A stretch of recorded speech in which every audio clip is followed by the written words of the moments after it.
BBC Sounds. Music, radio, podcasts. Today's language warning is brought to you by one of the most intelligent footballers I know. Hi everyone, Rob Green, the book-reading footballer here. After 25 years in football, I didn't realise that more people had come up to me from starring in Crouchy's podcast than anything I did in my career. He's roped me into being his guest announcer, so I must warn everyone that you'll probably hear some naughty words and, you know what Crouchy's like, there'll be some adult themes involved as well. I'll be back a bit later to get my own back, but for now, let's get on with the show. Crouchy P on the MIC. We're doing this just for free. Do you give it the sniff test? Peter, come do the quiz. Feel a little bit like Dirty Den. You and your two silly little mates. Silly little mates, just wrap it up. Is it weird doing one of these whilst wearing clothes? Hello, ladies and gentlemen. We'll be cruising at 2,400 feet. Let's free the ketchup. So much to get off my chest. And you've always had magnificent teeth. How bad have things got? It's going downhill now, isn't it? The nation will be back stronger. Hello and welcome to a brand new series of That Peter Crouch podcast with me, Peter Crouch. I'm in my house, the laptop's fully booted somehow, and I can hook up with Tom Fordyce and Chris Stark. You right, boys? Yes. Where are you? There we are, look. Oh, there you are. What room are you doing this from at the moment? Yeah, this is the room where I don't get disturbed. This is the posh living room. I've literally only ever been in it to do these recordings. Well, we've got the time to do it because we're doing very little else, boys, aren't we? Which is why we've come back with this pod slightly sooner than we might otherwise. Usually we take 2 or 3 months off just to mess around, to refresh. But we felt it was time, didn't we? Yeah, so we're really excited about this. Here's the plan. We're going to double down. We're going to do 2 episodes every week. This is how we thought we could go about it. Also, we're going to start getting a few guests on. We need you guys to kind of hassle people that you would like on the podcast, because ultimately we can sort of force them on by you guys kind of making them do it. Why don't we call this series our Working From Home Pod? WFH for short. And then hopefully we can rope in a few other people and invite them into our world, Crouchy. People seem to really enjoy it. So, well, it's almost like a public service that we're performing. And that's kind of, as Tom was saying, why we wanted to bring it back. We just thought, look, a lot of the nation is stuck inside at the moment. There's a lot of amazing people doing key worker stuff. And the very least we can do, as us three are just stuck inside, is bring the pod back. Crouchy, you are wearing a rather beautiful football shirt. What's the story here? This is an Inter Milan shirt from what looks like the 2008 season. I mean, what a shirt. Absolute belter. But I had no idea that I had this until yesterday. I went upstairs, rooting through the attic because I knew we were going to do this. And this player is a World Cup winner, a Champions League winner, an all-round legend. Right. Come on, Chris. We've got to try and guess who. It's a beautiful shirt. Classic design.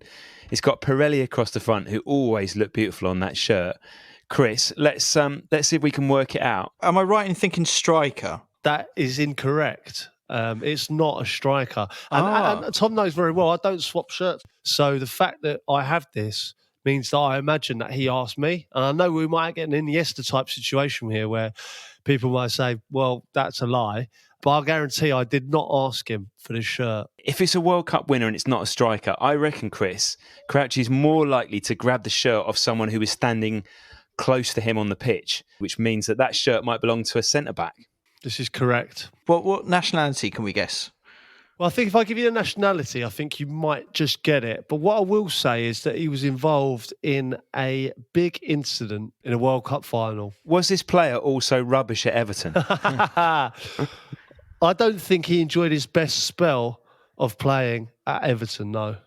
But he was this incident involving one of the greatest players of all time? Yes, it was. Marco Matarazzi. It is Marco Matarazzi, yeah. Do you want to see?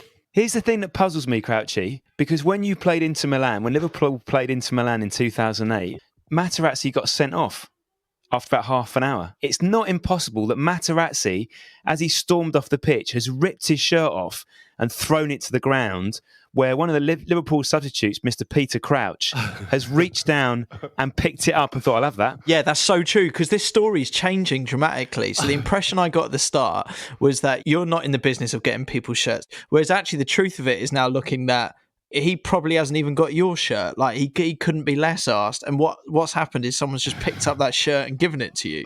I a mere substitute at Anfield, scrambling around on the floor for a Matarazzi shirt. Me, Babel, Lucas Leiva, probably Arbeloa, scrambling around trying to get Materazzi's shirt. That didn't happen, by the way.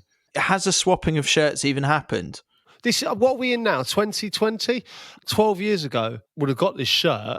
I couldn't even tell you the score in that game, to be honest. I know we went through. We need to track down Marco Matarazzi. He can't be doing a great deal at the moment because none of us are. Let's see, Chris, if you and I can get hold of Marco Matarazzi and see if he can solve this mystery for us. Crouchy's done the robot again because it's 100 Premier League goals for Peter Crouch. That Peter Crouch podcast from BBC 5 Live. So, Crouchy, we've had loads of questions sent to your email the last couple of days. Your email, of course, is? It's peter.crouch@bbc.co.uk. And there's been some really good questions. There have been a few boring ones as well. There's a couple that say things like, have you had any regrets in your career? No. Why didn't you sign for their club? Blah-de-blah. Crap. So here's a better one from Alistair. In fact, this is a cracker. Chris, you'll like this. Can you rate these 5 players in order from best to worst?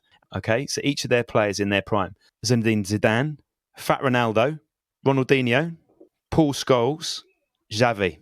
That's tough. That is hard, isn't it? That's a tough one. But I think you know my thoughts on the Brazilian Ronaldo. You love him, don't you? And you met him that time as well, didn't you, when he was quite fat?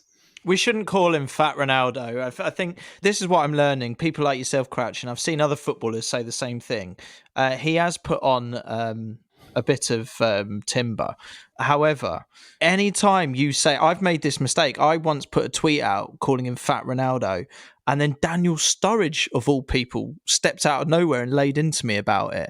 And I've since learned that actually I think any footballer really hates that nickname for him because everyone appreciates he's such a class footballer that actually it's slightly degrades how good they were because you're defining them about how they are now. It's a huge influence that he's had on so many footballers, and to call him Fat Ronaldo is just doesn't do him justice. It's like saying the Fat Attenborough. Yeah, but I don't think Attenborough stuck on as much timber. Like Attenborough never ran defences ragged in La Liga. No, but you have the right. You've got to have some respect, you know? Like, I don't care if we're talking about football or acting or nature programs. It's a similar kind of vibe, you know? Have some respect. This is the best player, one of the best players who's ever graced the game. And I think to disrespect him with that nickname just because there's another one who's on another planet as well. And he'll get fat at some point anyway. You cannot maintain that. It's ludicrous. As long as he's going to wear those little trunks on holiday, he has to maintain it. Like, he's got no choice. But the thing is, he was that good, Ronaldo, right? The Brazilian Ronaldo, as we'll call him. He was that good that he was slightly overweight when he was still banging in 30 goals for Real Madrid. Even, not in the best of shape, he was banging in 30. I mean, what a player. I mean, and I'm just going to take you back to the Barcelona days, the PSV days, the early Real Madrid days, into Milan. I used to tape 90 minutes of football and watch every single minute and fast forward through into every touch that Ronaldo had and watch him so closely. I just loved every little bit that he did, the skills, the pace, what he used to do one-on-one with a goalkeeper. No one's ever come close to that, 2-3 step overs and go round him at such pace and precision, and the goals he scored, he was incredible, and obviously his nickname Phenomenon makes perfect sense because he was phenomenal. He was, and I think you can see what I'm getting at. I mean, he's my number one. He's your number one. Okay, let's rattle through the rest. So you've got Zidane, Ronaldinho, Scholes and Xavi. Have you played with any of those players at all? Yeah, I've played exhibition games with Paul Scholes. I've played against Paul Scholes a lot. I've played against Xavi for Barcelona and I've played against him for Spain. I'm trying to think if I've played against Zidane. I don't believe I How can you not know? That's crazy. I love that. That's what I'm saying. I think I would have remembered. So I'm going to say that I didn't play against him. Let's just quickly go through the other names, and you've got to prefix those names with a word. Yeah, nice one, Chris. So what would you do for Zidane, Tom? Volley. Yeah. Ronaldinho? Flip-flap. Yeah, he could do about 12, couldn't he, in about a second? Bing, bang, bing, bang. What What are we doing for Scholesy? precision. Precision. Okay. Xavi? Dictator. Did you say dictator? Yeah. What, like a sort of Franco or Mussolini? Nah, just dictate the tempo of the match. Here's another way of asking this question. Who's fifth on your list there? Hold on. Let me go through this, right? Because this is an important question to me. I want to get this right. Brazilian Ronaldo, number 1. Yeah. This is tough now. Number 2. I'm going to go for Zidane. What in your head is the conflict there? Because I would have thought that that's an obvious number 2. No, because Ronaldinho on his day, there's no more entertaining player. Tom, you said from best to worst, right? Not necessarily the most entertaining. Best player. Best player, okay, well, that's Zidane then for me. But then the natural ability of Ronaldinho, it's just, I mean, on his day, it was just exhibition stuff. No one could do what he did. I could go on all day about this, but I'm going to go Zidane number 2, Ronaldinho number 3, Scholes number 4, and Xavi number 5. That has hurt you, putting Xavi fifth in any sort of competition. Well, it does hurt. It hurts a lot because I'm talking an absolute world-class player here, but you've given me 4 better ones. I love people that get you off your seat, and I'm going to rate Scholes ahead of Xavi just because I think he would change games more. I think if you had a Paul Scholes or a Xavi, Xavi would dictate the pace of the play. Link up play was, one of the world's best, if not the world's best in his position. But I just think Paul Scholes could do anything. He would score goals with his head. He would score goals from outside the box. He would ghost in and score goals. He could even sit back deep and dictate play as well, similar to Xavi. So I just think Paul Scholes had more strings to his bow than Xavi. What was his better volley? The one against Bradford, corner, or that one against Villa where it gets headed out and it goes, I think, 1,000 miles up in the air? I think, listen, you know, I love a volley. I wouldn't say I'm a connoisseur, but I like to dissect a volley. And I think the one against Villa, because I know how hard that is similar to Zidane in the Champions League final. You know, when a ball is that high in the air, for it to drop and for you to get that timing right is such a difficult skill. So that Scholes one against Villa was probably his best, I'd say. See, Alistair's played a blinder here, hasn't he? He's got you genuinely quite stressed about a question. Honestly, I could do an hour on this, and I'd like to accompany it with a PowerPoint and give you sort of reasons behind my decision and a few clips. We'll try and we've got Alistair's email address because he's obviously emailed you. What we'll do is we'll hook the two of you up on FaceTime. You can give him the full hour with the PowerPoint at your leisure.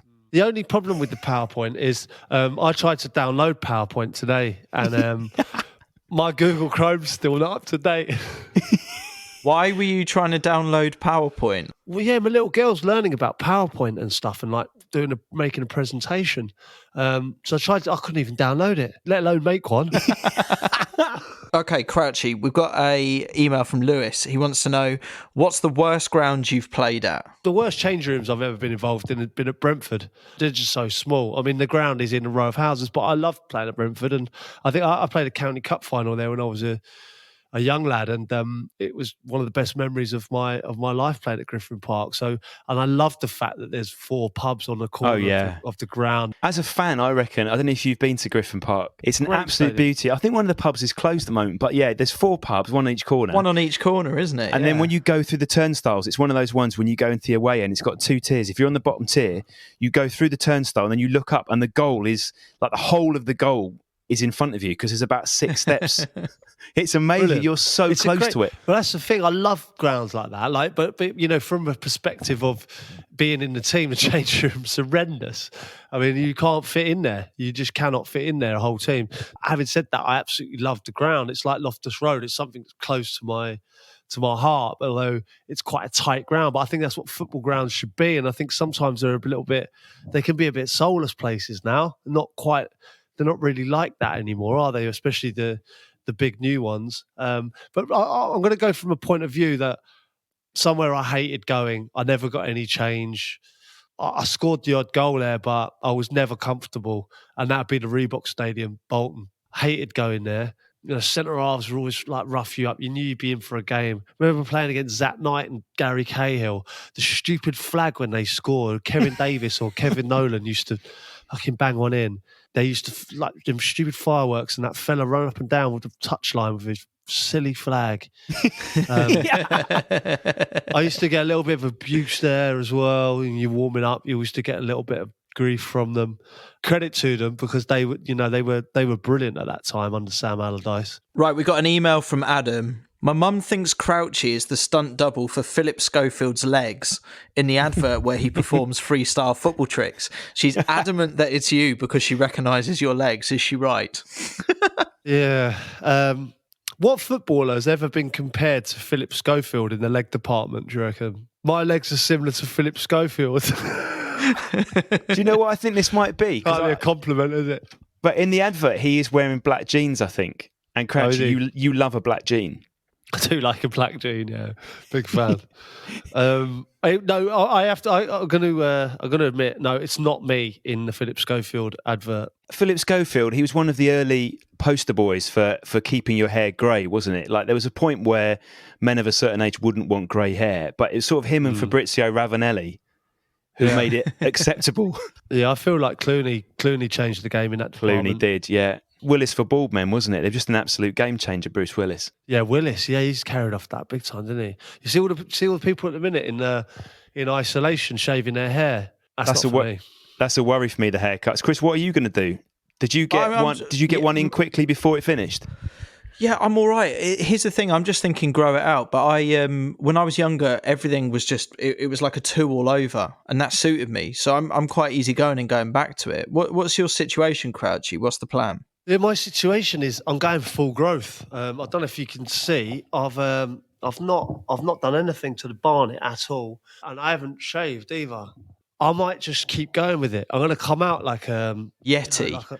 Yeah, possibly. My whole life, I've wanted to have like massive hair, huge, like loads of it. I would like to go for it, but I had curtains when I was a kid. Like when I broke into the QPR team, it's so annoying.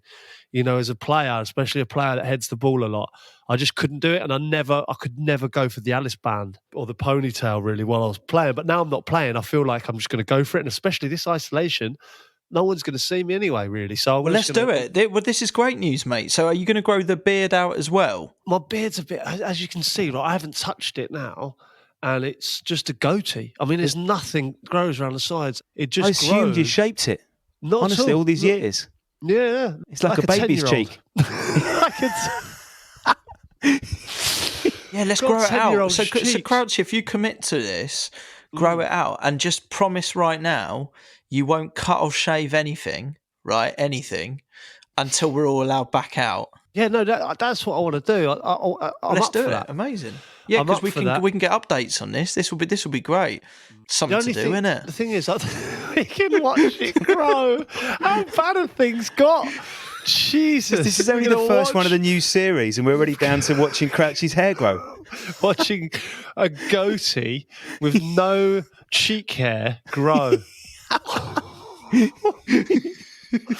Unbelievable scenes. The thing is with it, I'm just going to look like a hairy biker. You look a little bit, with your longer hair as well, and you've always had magnificent teeth, you're starting to look a little bit cloppy. It's gone a bit cloppy, isn't it? I don't know. I mean, it's a weird thing. I'm just letting everything sort of grow.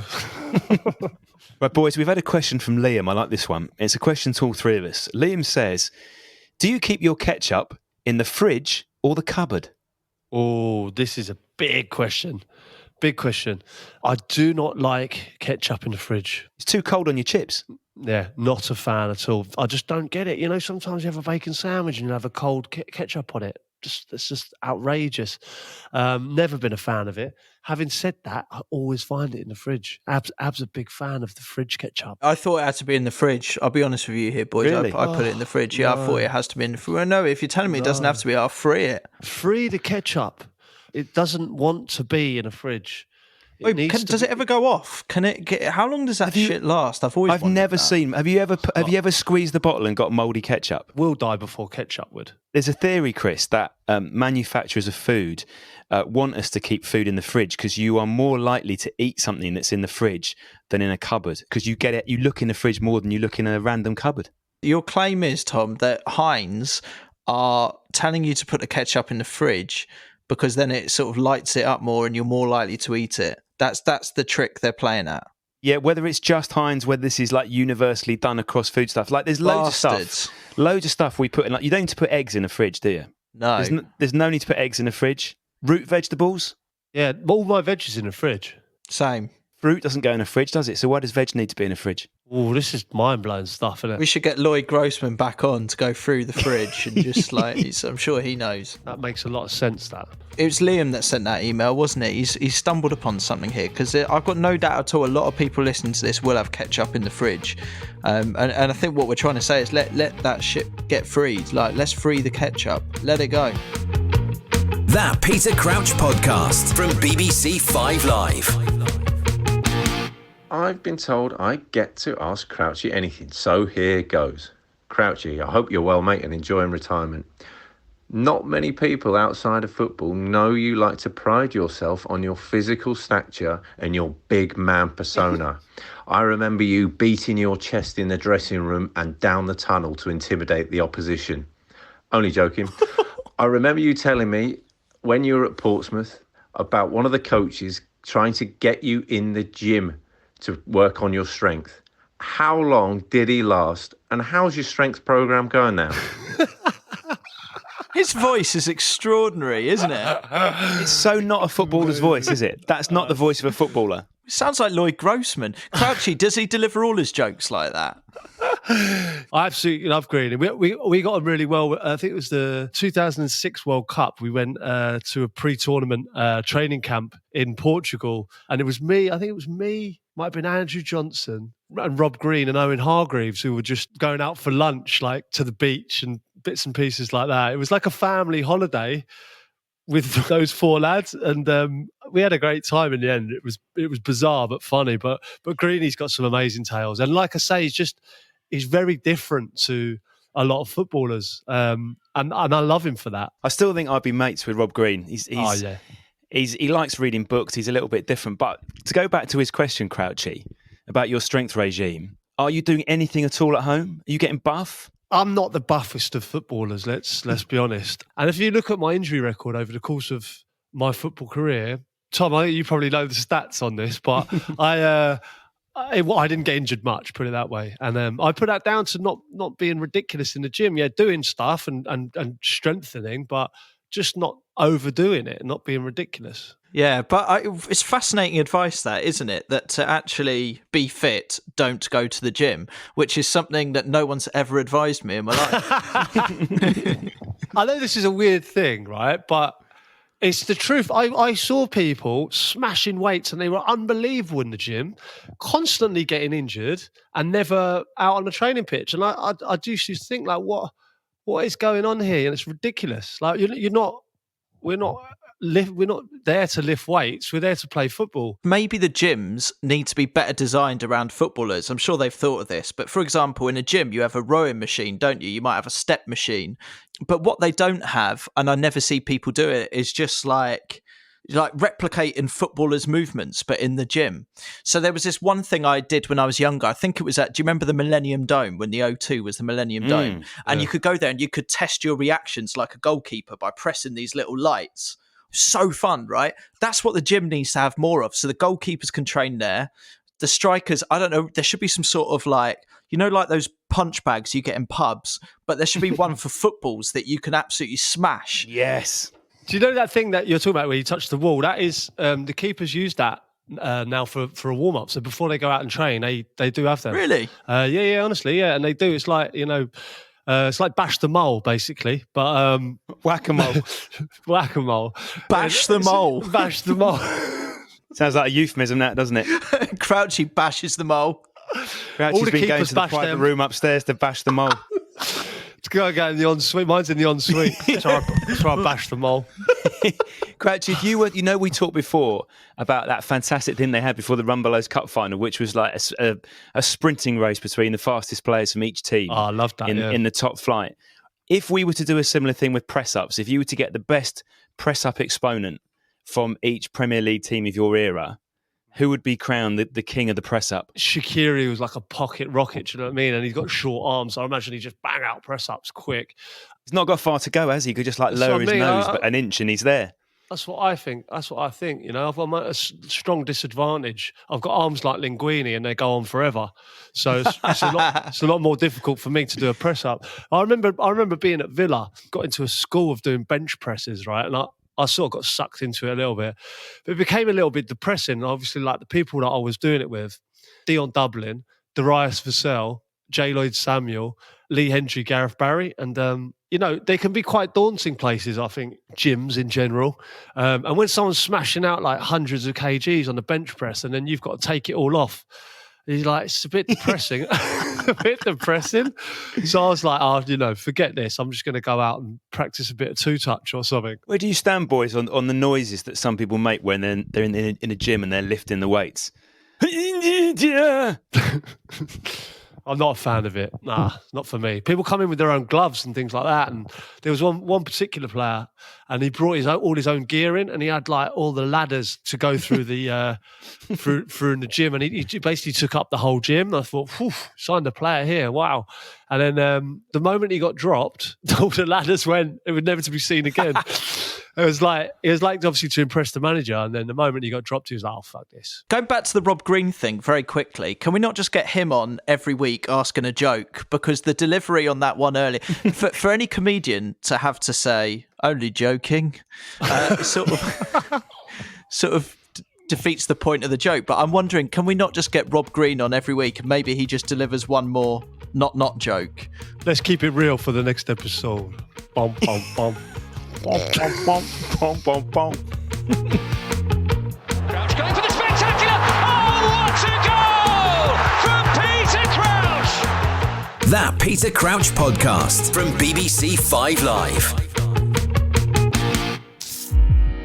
BBC Sounds. Music, radio, podcasts.